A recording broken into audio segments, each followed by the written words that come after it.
Hey everybody, welcome to Man Cave Millionaires. I am executive producer Tony Fiorino, and while we're all patiently waiting for Man Cave Millionaires to get on the air, which is hopefully coming this fall, virus permitting, we're doing our best to expand our content online and on Facebook. And many of you have seen a lot of the videos that have gone up, but I caught wind of a story on one of the collectors group pages on Facebook. And listen, let's face it, the hobby is littered with fraud. It's littered with scumbags. Let's call them what they are.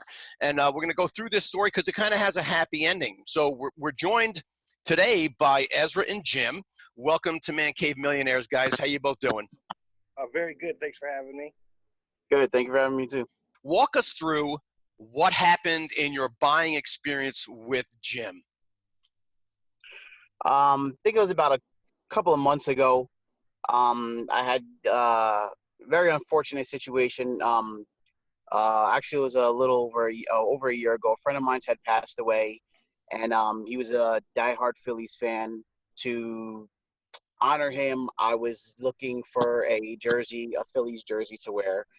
Because of that, I started getting into collecting game-worn jerseys. And I came across a website, and then Jim had commented on one of my posts telling me that he had some Jackie Robinson jerseys. Actually, me and him hit it off pretty quick.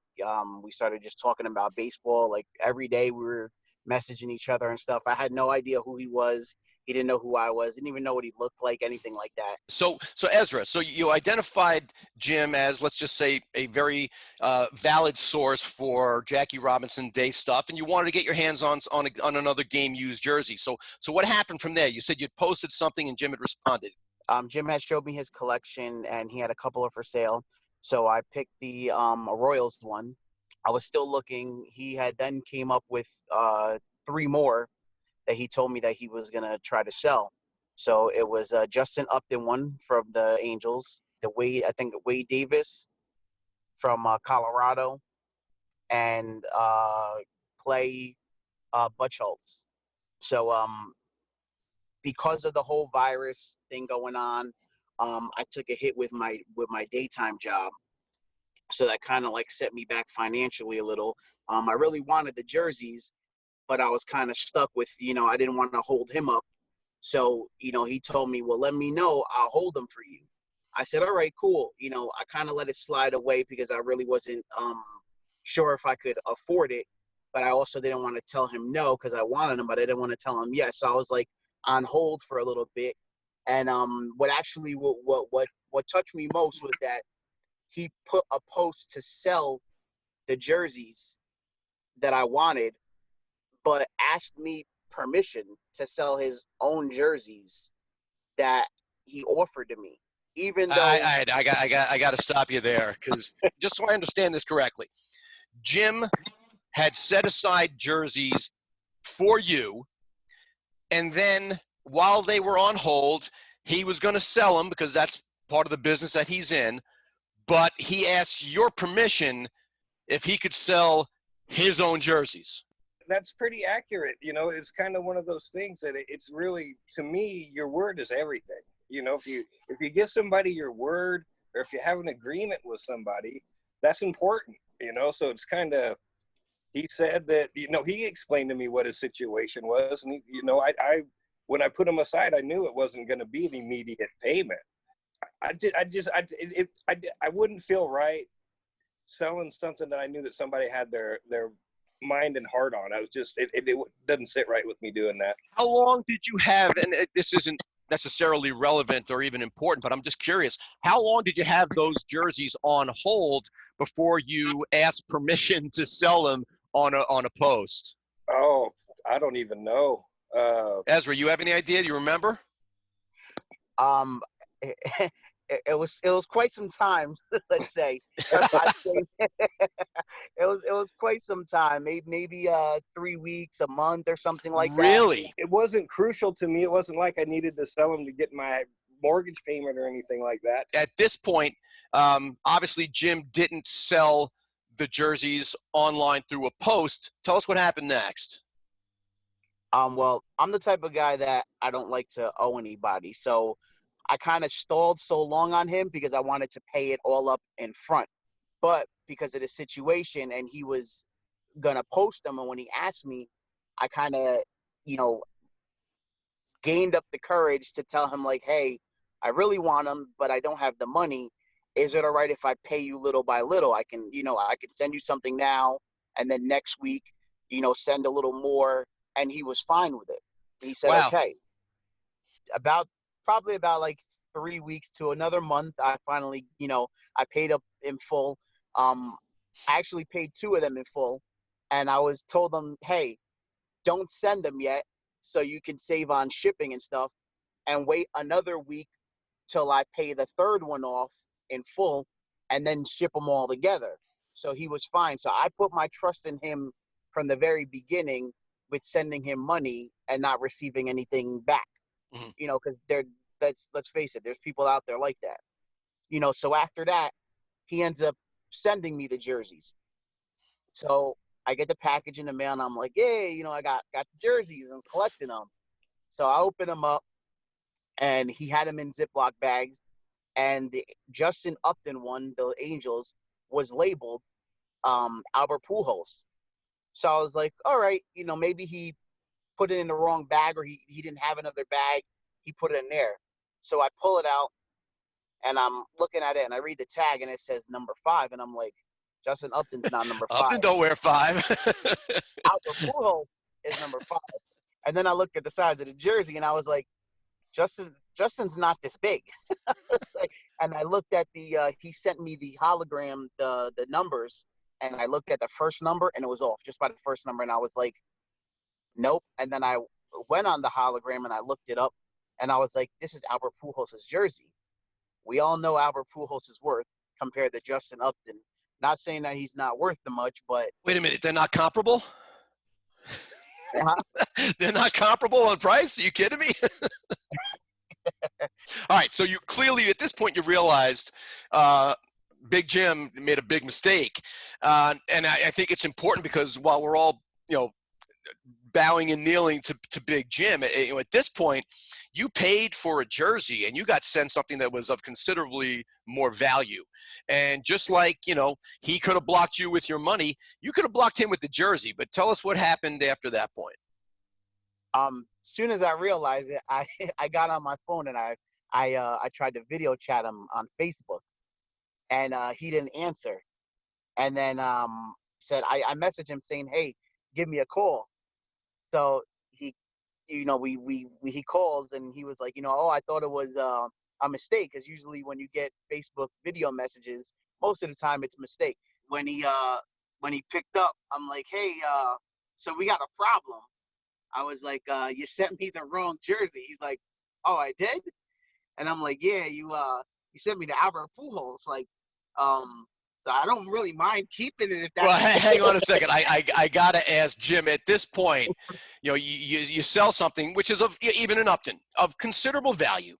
Right. You get someone who tries to face that. You've never spoken before. You get in a FaceTime from the guy, and then you get a, hey, you give me a call. And then when you actually get on the phone, the first thing you hear is, we got a problem. What's going through your head at that point? I didn't know what was going on. I was just like, oh, what did I do now? The sun too long. I was like, oh,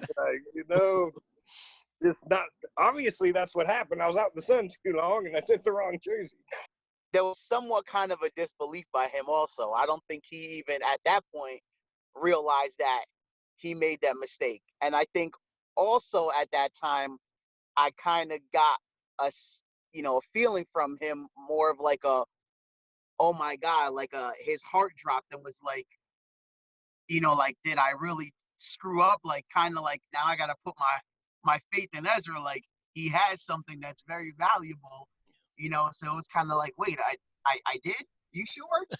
And he's like, oh man, I didn't even know that I sent that. And I'm like, yeah. And he was like, I sent a couple of jerseys out I sold, so I wouldn't have even known who it went to. So he wouldn't have even been able to, in theory, again, he's not Amazon, so it's not like he has, tracking IDs and RFID labels on this stuff.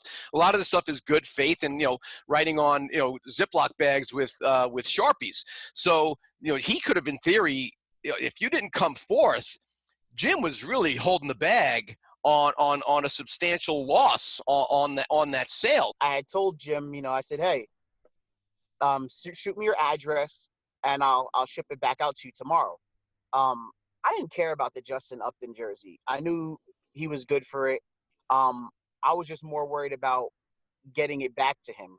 In another post, somebody had commented and was like, did you at least wear it? Joking around, and they were like, maybe spilt some spaghetti sauce on it. I was like, I want no parts of ruining Albert Pujols jersey. Honestly, neither of you has any real firm obligation other than a moral obligation in your own minds to set this straight. Jim, what did you do? He told me he was going to send me the jersey back. I didn't think that was fair, that he should have to pay for my mistake. So I pretty much said, I'll send you the jersey back, and I'll send you a postage paid label to send me the jersey back. At that point, I got his Upton jersey, and knowing that he's from New York and he's a Mets fan. I got to stop you again. Why does New York have anything to do with this? Well, I happen to have a Mets Jackie Robinson Day jersey, and I was just so grateful that Ezra did the right thing, because it could have gone wrong a lot of ways, and by nobody's fault. Gotcha. So just So did you send? Wait. So did you send him a Mets Robinson Day jersey? Yes, I had a Jackie Robinson Day Mets jersey, and I wanted to show that I was appreciative of his gesture, so I went ahead and sent that along. I got to send this over to Jeff Bezos, because I got to tell you, next time Amazon screws up one of my orders, I'm going to ask him for like a Babe Ruth signed baseball or something. Because this story, I got to tell you, if I wasn't on the line with both you, I would think you're both full of it. Well, first I made sure I sent them a note letting them know that it was on purpose. Okay. Yeah. Like, it's on purpose. This is yours. I had a couple Jackie Robinson Day balls. I didn't know if he was collecting balls or not, but I went ahead and put those in. I think a Yankees, a Mets, and what was the other one? They were both Mets and one Yankee one. So now 3 Jackie Robinson Day baseballs with the Jackie Robinson Day jersey, albeit a Mets jersey, but this all, what the hell was that Pujols jersey worth? My wife's listening, so I can't really answer that question. Gotcha. All right. Yes, just exactly. That's the one thing I get from everybody is, you can put my video up and just make sure my wife doesn't see it. So Ezra, you open up this care package. Now I'm assuming you weren't expecting any of this. So what goes through your mind as you open up this package from Jim? What Jim didn't tell you is that Jim has another Jackie Robinson Day Mets jersey that I've been after him for a while. That's part of his collection, and I'm like all the time, like, sell it to me, sell it to me, sell it to me. And he's like, nah, when I do, I'll let you know. And all the time, I throw in there a hint like, oh, what's up with the Mets jersey? He's like, no, not yet. So I'm like, holy crap! I'm like, he made a mistake. He sent me his Mets jersey, and then I pull it out, and then I see that there's 3 baseballs in there, and I'm like, oh my god, he's gonna be pissed. And then I see the Upton jersey and then the letter. And I'm like, and then the letter states, this isn't a mistake this time. And I was like, oh man, like I literally had to stop. And I was like, I had to gather myself, because I was like, wow, like, you feel proud of yourself. Like, somebody acknowledged you. I've done plenty of good things in life. Not saying that, I wrote it in the post too, not saying that you should only do good things because you should expect good things back. Just do good out of the kindness of your heart, whether you get something back or not. And if you do, it's good. If not, I just do it out of pure enjoyment of doing good in life. But at that same moment, I'm like stuck. I'm like, wow, like, well, what do you actually say to someone who gave you more back now out of, from themselves? So just because you did right and made the situation, you know, you corrected the situation. At the end of the day, that wasn't my jersey. That wasn't, no matter It's what no, you said you couldn't summarize this any better. I mean, this is just one of those really cool stories that I wanted to tell. I want to thank you both for sharing this story. If you like what you're seeing here, folks, please like and share the Man Cave Millionaires Facebook page. If you got your videos, go to mancavemillionaires.com. Upload your video of your favorite piece, or even if it's something that's not that unique, but the story associated with the piece is unique.